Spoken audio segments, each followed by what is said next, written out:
Le ventre, c'est ce qu'on appelle l'abdomen déjà. Le ventre plat, c'est lorsque vous vous mettez debout et votre abdomen est en dessous de votre cage thoracique. Ça veut dire qu'on voit les os de vos côtes et le ventre est vraiment renfermé. Donc à l'intérieur, presque dans votre dos, c'est ça le vrai ventre plat.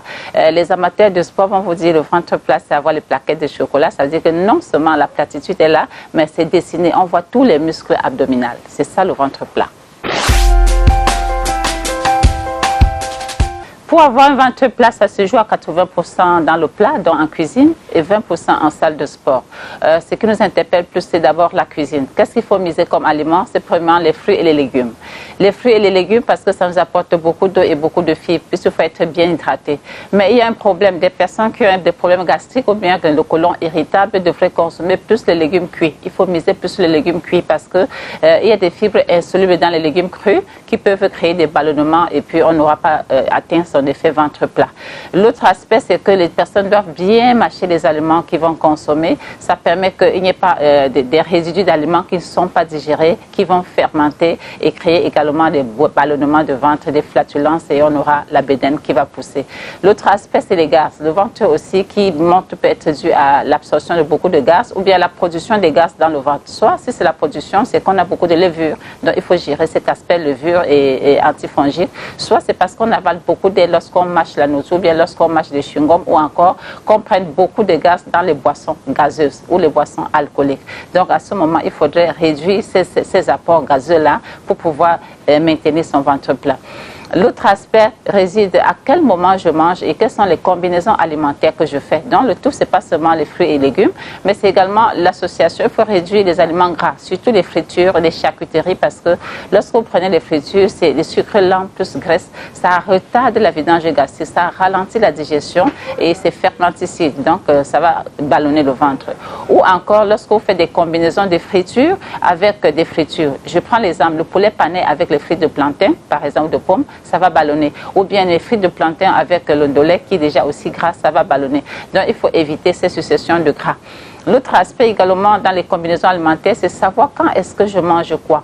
Les aliments qui sont un peu plus lourds et gras, il faut les prendre en matinée parce que vous avez plus de chances de les dépenser au courant de la journée. En soirée, il faut éviter les charcuteries, il faut éviter les viandes, il faut manger beaucoup plus les poissons et prendre les légumes cuits et non crus. Parce que si vous prenez cru également, c'est possible, entre guillemets, pour certaines personnes, que ça leur crée des ballonnements.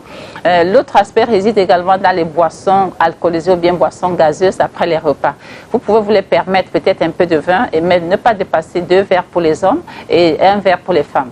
Hein, c'est un peu ça la moyenne. Et si c'est des sucreries, c'est du pareil au même. Donc, que ce soit des sucreries ou de la bière, il faudrait réduire cette consommation-là. Et puis, on va embrayer sur la consommation de sel parce que ça induit également des rétentions d'eau et à tous les niveaux. Donc, il faudrait réduire ces consommations de sel aussi pour que les cellules ne s'engorgent pas d'eau, y compris au niveau de l'abdomen. Et puis, il y a l'autre pratique, s'assurer qu'on fait bien les sels. Parce que la constipation, parfois aussi, est un facteur qui encourage la bédaine. Donc, se rassurer qu'on va à la selle au moins 2 fois par jour, donc le matin et en après-midi, ou bien le matin et le soir. En tout cas, c'est une hygiène de vie que chacun essaye de cultiver. Et puis, il faut ajouter beaucoup de graines dans notre alimentation. C'est les graines de chia, c'est les graines de lin, c'est les graines de tournesol, c'est également le sésame que nous avons et qui est bon marché à côté de nous. Également, ça, il faut enrichir ces aliments de ces graines qui vont apporter beaucoup de fibres et des mucilages pour faciliter l'élimination au niveau du côlon.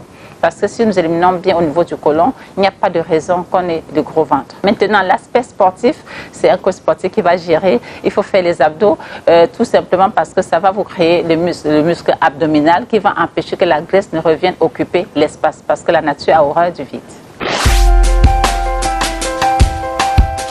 Une personne qui a un gros ventre s'expose à plusieurs risques. Déjà, tous les problèmes cardiovasculaires, parce qu'il y aura une accumulation des graisses à hauteur de l'abdomen.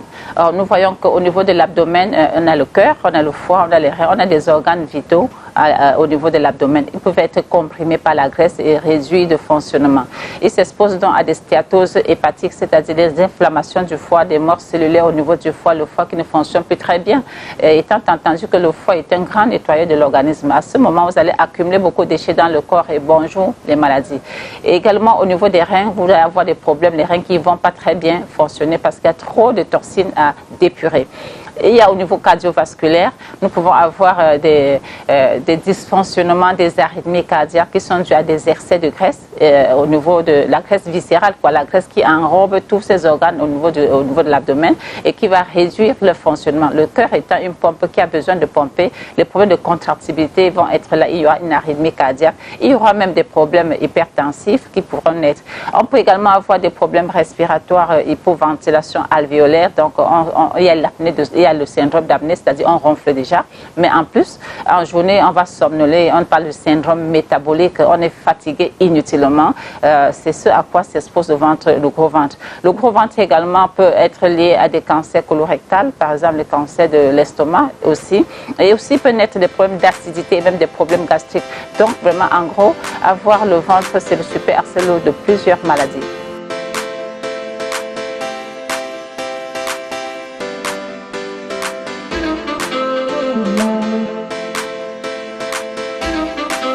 Mm-hmm.